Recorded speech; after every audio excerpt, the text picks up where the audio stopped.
এই রকম নরম তুলতুলে পান্তুয়া বানাতে না লাগবে খোয়া ক্ষীর, না লাগবে ছানা। তাহলে কি দিয়ে বানাবেন?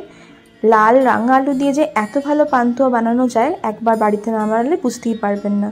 তাহলে চলুন দেখে নিই আমার আজকের রেসিপি লাল আলুর পান্তুয়া। নমস্কার বন্ধুরা, ডিলিশিয়াস টেস্টমি বাই মনীষায় আপনাদের সকলকে স্বাগত। প্রথমে লাল আলুগুলোকে আমি একটু স্টিম করে নিচ্ছি। অনেকে জলেও সেদ্ধ করেন, কিন্তু জলে সেদ্ধ করলে জলীয় ভাবটা বেশি থাকে, আর তাতে করে ময়দা সুজির পরিমাণটা বেশি দিলে পান্তুয়াটা শক্ত হয়ে যায়। তার জন্য এইরকম স্টিমে সেদ্ধ করে নেবেন। 20 মিনিট মতো সময় লেগেছিল আমার সেদ্ধ হতে। সেদ্ধ হওয়ার পর রাঙা আলুগুলোকে নামিয়ে নিয়ে ঠান্ডা করে খোসাটাকে ছাড়িয়ে নিয়েছিলাম।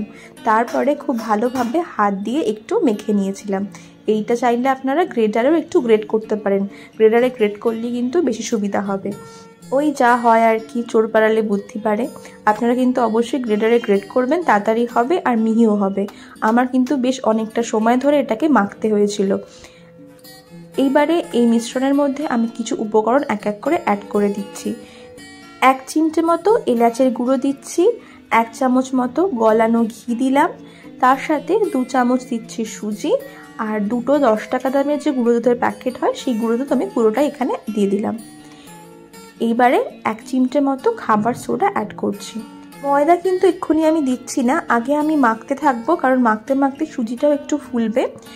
এরপরে আমি 1 চামচ থেকে 2 চামচ ময়দা এখানে দেব। এর বেশি ময়দা কিন্তু দিলে একদম শক্ত হয়ে যাবে পান্তুয়াগুলো। এই মিশ্রণটা খুব স্টিকি হবে, মাখতে অসুবিধা হবে। হয়তো মনে হতে পারে বেশি ময়দা দিই তাহলে বেশি ভালো হবে, কিন্তু একদমই সেটা করবেন না। যদি খুব বেশি স্টিকি মনে হয় সেক্ষেত্রে একটু ফ্রিজে রেখে সেট করে নিয়ে তারপরে মাখবেন। আমিও কিন্তু একটু ফ্রিজে রেখে একটু সেট করে নিয়েছিলাম। আধা ঘন্টার মতো ফ্রিজে রাখার পরে দেখুন রংটা একটু হলদেও হয়ে গেছে। এইবারে হাতে একটু ঘি মেখে নিয়ে আর একবার মন্ডটাকে মাখিয়ে নিচ্ছি। যেহেতু সুজি দেওয়া ছিল, সুজিটা একটু ফুলে গেছে এই সময়। এবারে হাতে আরও একবার একটু ঘি মেখে নিয়ে এই মিশ্রণ থেকে গোল গোল এরকম পান্তুয়ার মতো করে নিচ্ছি। আপনাদেরকে আমি আরেকটা টিপস দিচ্ছি, এই মিশ্রণ থেকে কয়েকটা পোর্শন ভাগ করে নেবেন, তারপরে কিছুক্ষণ ফ্রিজে রাখবেন। তারপর সেই পোর্শনটা হাতে নিয়ে এরকম গোল গোল করবেন, তাতেও কিন্তু বেশ সুবিধা হবে। এবার হাতেও লেগে যাবে না, আবার সুন্দর গোল করা যাবে। এইবার একটা কড়াইতে সাদা তেল গরম করতে দিলাম, অন্য একটা কড়াইতে 1 কাপ চিনি, 1 কাপ জল, 1/2 কাপ মতো পাটালি খেজুরের গুড় আর 1/2 কাপ জল দিয়ে একটা শিরা ফুটতে দিলাম। ঘন কিন্তু শিরাটা করবো না, মাঝারি ঘনত্বের শিরা হবে। অন্যদিকে তেলটা যখন হালকা গরম হয়ে যাবে তখন আমি এই গোলাপ জামুনগুলোকে এর মধ্যে ছেড়ে দিচ্ছি। এই সময় আঁচটা একদম লোতে রাখবেন, না হলে কিন্তু গোলাপ জামুনগুলো বাইরে থেকে একদম লাল হয়ে যাবে, ভেতর থেকে কাঁচা থেকে যাবে। উল্টে পাল্টে চারিদিকটা এইভাবে ভাজতে হবে যাতে চারিদিকে কালারটা ইভেনলি ছড়ায়।